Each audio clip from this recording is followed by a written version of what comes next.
ఈ 2 ఏళ్లలో మీరు హెచ్‌ఆర్‌లకు కొత్తగా ఏం చేశారు? అంటే ఏం చెప్తారు? ఎందుకంటే కొన్ని ప్రామిస్‌లు గూడా ఇచ్చారు మీరు ఎన్నికలకు ముందు. ఎస్పెషల్లీ కలుషిత వాటర్ ఏదైతే కొన్ని గ్రామాల్లో రణస్థలం కానివ్వండి, ఇంకా దాని చుట్టుపక్కల గ్రామాల్లో గ్రౌండ్ వాటర్ బాగా కలుషితమైపోయింది. మీరు చెప్పారు, దాన్ని మీరు సరిచేస్తానన్నారు. మంచి వాటర్ గ్రౌండ్ వాటర్ కలుషితం కాకుండా చర్యలు తీసుకుంటానని ఎన్నికల ముందు హామీ ఇచ్చారు. ఈ 2 ఏళ్లలో ఆ దిశగా మీరు ఎలాంటి అడుగులు వేశారు? ఆల్రెడీ పీసీబీతో అన్ని కంపెనీలతో మీటింగే పెట్టడం జరిగింది మేడం. ఇన్ఛార్జ్ మినిస్టర్ శ్రీనివాస్ గారితో కలిపి మీటింగ్ పెట్టడం జరిగింది. కంపెనీలందరికీ కూడా చెప్పడం జరిగింది. యాక్చువల్లీ ఇవేవి ఇప్పుడు కంపెనీలు ఉన్నాయి మేడం, ఆల్రెడీ ఎస్టాబ్లిష్ అయిన కంపెనీలు ఎప్పుడు మూసేయలేం. కంపెనీలు రన్ అవ్వాలి. అందులో 30,000 మంది ఫార్మా కంపెనీస్ అంటే 30,000 మంది వర్కర్స్ పనిచేస్తున్నారు. మనం ఏదైతే అక్కడ గ్రౌండ్ వాటర్ పొల్యూషన్ అవుతుందో ఆ పొల్యూషన్ అవ్వకుండా వాటర్ని సీలోకి పంపించే విధంగా వాళ్ళు ఏదైతే ట్రీట్మెంట్ చేస్తారో ఆ ట్రీట్మెంట్ చేసి దాన్ని పంపించాలి, కానీ అక్కడక్కడ గ్రౌండ్లో వదలకూడదు అనేది మొదటి నుంచి మేము పోరాటం చేస్తున్నాం. అదే విషయం వాళ్ళతో చెప్పాం. ఆ విధంగా ప్రయత్నం చేస్తున్నారు. ఎప్పటికప్పుడు పీసీబీ వాళ్ళు వెళ్ళి పొల్యూషన్ కంట్రోల్ బోర్డు వాళ్ళు వెళ్ళి చెక్ చేస్తున్నారు. అవసరమైన దగ్గర కేసులు పెడుతున్నారు వాళ్ళ మీద. ఆ రకంగా మనం వాళ్ళు ప్రొటెక్ట్ చేస్తున్నాం దాని మీద, ఆ విషయంలో. అలాగే ఎంప్లాయ్మెంట్ కావాలి. ఎంప్లాయ్మెంట్ ఎక్కడి నుంచి వస్తుంది మేడం? కంపెనీలు రన్ అవ్వాలి. కంపెనీలు బాగా రన్ అయితేనే ఎంప్లాయ్మెంట్ వస్తుంది. ఈరోజు నేను ఎమ్మెల్యే అయినాక సుమారు ఆ పరిసర ప్రాంతాల్లో సుమారు 1,200 మందికి ఉద్యోగాలు కొత్తగా ఈ 2 సంవత్సరాల్లో ఉద్యోగాలు వేయించడం జరిగింది. ఈ ఫార్మా కంపెనీల్లో కానీ అక్కడ బీర్ ఫ్యాక్టరీ కానీ ఈ కంపెనీలన్నింటిలో కూడా సుమారు 1,200 మందిని ఉద్యోగాలు వేయించడం జరిగింది. ఇదివరకు ఆ అవకాశం లేదు. ఇప్పుడు అందరూ కంపెనీతో మాట్లాడి మాకు చేసి తప్పనిసరిగా లోకల్ ఎంప్లాయ్మెంట్ మాకు ఇవ్వాలని వాళ్ళతో పోరాటం చేసి ఈ ఎంప్లాయ్మెంట్ వాళ్ళకి ఇవ్వడం జరిగింది. ఓకే. అలాగే మీరు ఎన్నికల ముందు ఎకో ఫ్రెండ్లీ పరిశ్రమలనే ప్రోత్సహిస్తానని కూడా చెప్పారు. మరి ఆ దిశగా ఏమైనా కొత్త పరిశ్రమలకు ఏమైనా మీరు స్థాపించారా ఈ 2 ఏళ్లలో? ఆ దిశగా ఏమైనా అడుగులు వేశారా? చేస్తున్నామన్నా. చిన్న కంపెనీలు వస్తున్నాయి. వాటన్నిటి కంపెనీలు అండి? పేర్లు ఏమైనా?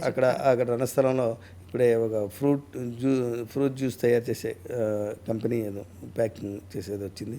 అలాగే ఇంకా అక్కడ ఉన్నటువంటి కొత్త పరిశ్రమలో వేర్ హౌస్ ప్రాజెక్టులు వస్తున్నాయి. ఈ విధంగా ఇది కాకుండా జీసిగడం అనే మండలం ఉంది మేడం. మాకు హెచ్చర్లలో జీసిగడం అనే మండలం ఉంది. పూర్తిగా వ్యవసాయ ఆధారితమైనటువంటి మండలం జీసిగడం. అక్కడ ఎక్కడ ఒక్క చిన్న కంపెనీ కూడా అక్కడ లేదు.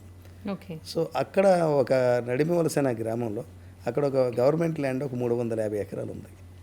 మాకు ఏదైతే ముఖ్యమంత్రి చంద్రబాబు నాయుడు గారు మాకు చెప్పారో ప్రతి నియోజకవర్గంలో ఒక ఎంఎస్ఎంఈ పార్కు పెట్టుకునే అవకాశం కల్పిస్తున్నాం.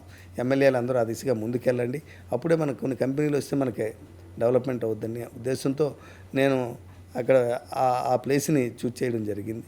చేస్తే ఆ ప్రాంతం అంతా కూడా ఎంఎస్ఎంఈ పార్కులు ఏవైతే మినిమం ఆరెంజ్ జోన్లో ఉండే కంపెనీలు మాత్రం అక్కడ పెట్టాలని, ఇలా ఫార్మాన్యూటికల్ కంపెనీస్ కానీ అలాగా అంటే గ్రౌండ్ వాటర్ పొల్యూట్ చేసేవి కానీ లేదా ఎయిర్ పొల్యూటెడ్ కంపెనీస్ కానీ అక్కడ పెట్టకూడదు.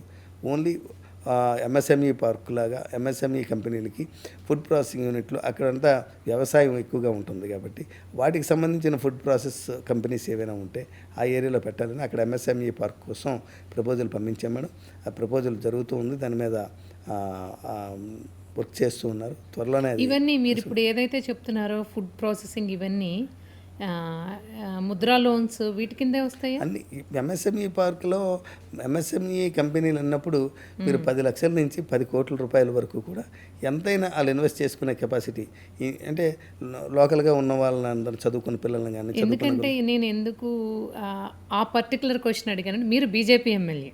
ఎందుకంటే ఈ కేంద్రం నుంచి వచ్చే నిధులు ఈ ముద్రా లోన్స్ కానివ్వండి, ఈ పిఎంఈవై ఏదో ఉంది కదా, ప్రధానమంత్రి యోజన పథకం కానివ్వండి, ఇవన్నీ కూడా ఏంటంటే కేంద్ర ప్రభుత్వం అందిస్తున్న పథకాలు. అంటే అవి ప్రజలకు మీరన్నట్టుగా ఫుడ్ ప్రాసెసింగ్ విషయంలో కానివ్వండి, ఇవన్నీ కేంద్ర ప్రభుత్వం చాలా బాగా ఎంకరేజ్ చేస్తుంది. నేను ఆలోచించేవన్నీ కూడా అదే మేడం. మనం ఇక్కడ పెట్టే పారిశ్రామికవేత్తలు చిన్నవారైనా వాళ్ళ ఎంఎస్ఎంఈ కంపెనీలు మొదలు పెట్టేవారు కన్నా వారికి కేంద్ర పథకాలన్నీ అమలయ్యే విధంగా అక్కడి నుంచి వచ్చే సబ్సిడీలన్నీ కూడా ఈ కంపెనీలకి వచ్చే విధంగా ప్రయత్నం చేస్తేనే వీళ్ళకి ఫెజిబిలిటీ ఉంటుంది. లేకపోతే మొత్తం క్యాపిటల్ అంతా వీళ్ళే పెట్టుకొని చేస్తే కంపెనీలు రన్ అయ్యే పరిస్థితుల్లో లేవు. సో గవర్నమెంట్ సపోర్ట్తో తీసుకొని, సెంట్రల్ గవర్నమెంట్ సపోర్ట్తో తీసుకొని ఇక్కడ పరిశ్రమలు పెడితేనే మనకి వాళ్ళకి ఫెజిబిలిటీ ఉంటుంది.